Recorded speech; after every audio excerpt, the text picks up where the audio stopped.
እንዴት ናችሁ ልጆችዬ? ደህና ናችሁ? የአሙቱ አባት ነኝ።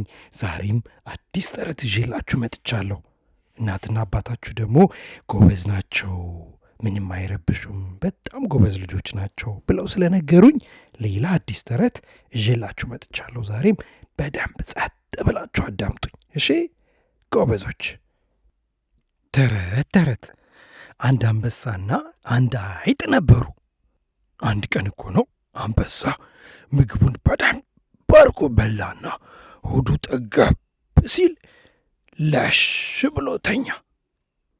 አይጥ ታዲያ እየተጫወተች እዛ ጫካ ውስጥ ዞር ስትል አንበሳ ለሽ ብሎ ተኝቷል።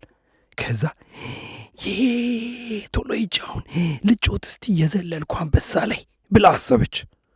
ከዛ ሄደችና አንበሳ ጀርባው ላይ እየዘለለች መጮት ጀመረች። ደስ አላት።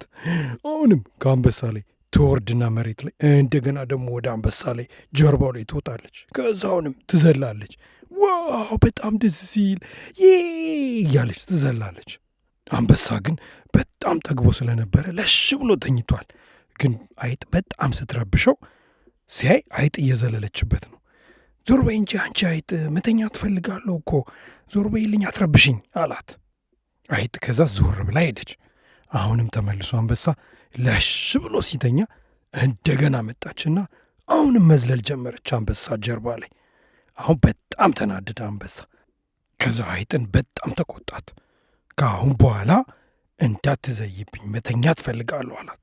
ከዛ አይጥም ይቅርታ በቃ አንበሳ በጣም ይቅርታ፣ በጣም እኮ ደስ ስላለኝ ነው አንተ ላይ መዝለል፣ በጣም ይቅርታ፣ ካሁን በኋላ አረብሽም አለችው። ከዛ አንበሳ ለሽ ብሎ ተኛ። ከዛ አንበሳ በደንብ ተኛና ተነሳ ከእንቅልፉ። ከዛ ጫካ ውስጥ መራመድ ጀመረ። እየተራመደ እያለ ገመድ እግሩን ጠለፈውና ውድቅ አለ። ከዛ ያ ገመዱን ለማስለቀቅ ቢሞክር አቃተው። በጣም ነበር እግሩን ጥልፍልፍ ያደረገው። ከዛ እዛ ቁጭ ብሎ ወይኔን ገመድ ማንም ይፈታልኝ? ማን ነው ከዚህ ገመድ ውስጥ የሚያስወጣኝ? ያለበለዚያ እኮ መራመድ አልችልም እያለ በጣም ማሰብ ጀመረ። ከዛ እንደ አጋጣሚ አይጥ በዛ ቦታ ላይ ስትሄድ አየችው። ከዛ ሄጄ ልጮትበት እንደ አንበሳ ላይ እንደ ቅድሞ አለችና ደግሞ አንበሳ ቢቆጣኝስ አለችና ፈራች። ከዛ ግን ጠጋ አለችና አንበሳ ምን ሆነ ነው ተኝተህ ነው እንዴ ብላ ጠየቀችው።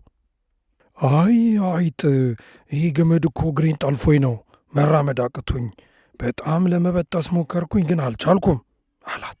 አይጥ ደግሞ እንዴ አንተ እኮ በጣም ጠንካራ እኮ ነህ፣ እንዴት ይህን ገመድ መበጣጠስ አትችልም? አንበሳ እኮ ነህ አንተ አለችው። አንበሳ ደግሞ ሞክሬ ነበር አይጥ ግን አልቻልኩም፣ ለዛ ነው መራመድ ያልቻልኩት አላት።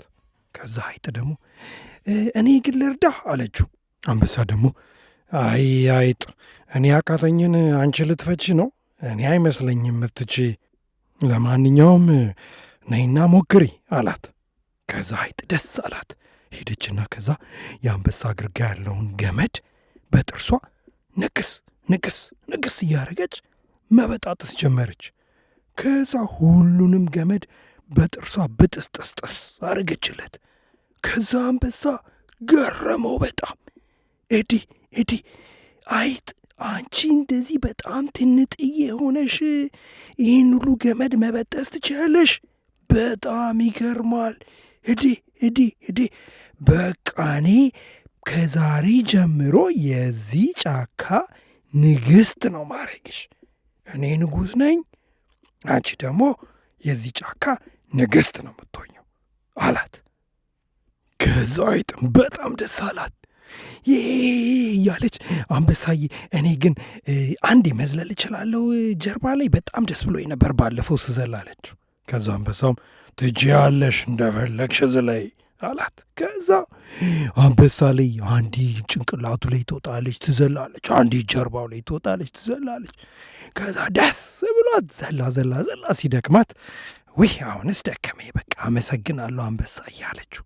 ከዛ አንበሳም አይዞሽ ችግር የለው መጫወት ስትፈልጊ ሁሌ መተሽ ከኔ ጋር መጫወት ትቻለሽ፣ እኔና አንቺ ካሁን በኋላ አብረን ነው የምንኖረው ችግር የለም እሺ አላት። ከዛ አይጥም በጣም ደስ አላት። ከአንበሳ ጋር በጣም ጓደኛሞች ሆነው አንበሳ ንጉሥ ሆኖ እሷም ደግሞ የጫካው ንግሥት ሆና መኖር ጀመሩ ይባላል። ተረት የመልሱ አፌን በዳቦ አብሱ። አሁን ደግሞ ልጆችዬ ታዲያ እንደተለመደው ለእናታችሁ ወይ ለአባታችሁ ምን ትሏችኋላችሁ? ከዚህ ተረት ስር ሰብስክራይብ የምትል አንድ ትንሽዬ ጽሑፍ አለች። እሷን ጫን በሏት ብላችሁ ንገሩልኝ። አጠገቧም ላይክ የምትል እቺ የአውራ ጣት ወደ ላይ ምልክት አለች። እሷንም ጫን በሏት ብላችሁ ንገሩልኝ። እሺ፣ የሚቀጥለው ጊዜ አዲስ ተረት ይዤላችሁ ስመጣ እናትና አባታችሁ እንደዚህ ካረጉ ብቻ ነው የአሙቱ አባት አዲስ ተረት ይዞ መጥቷል ብለው የሚያውቁት። ለዛ ነው እሺ የምትነግሯቸው። በጣም ነው መወዳችሁ ልጆችዬ። ቻው። እሺ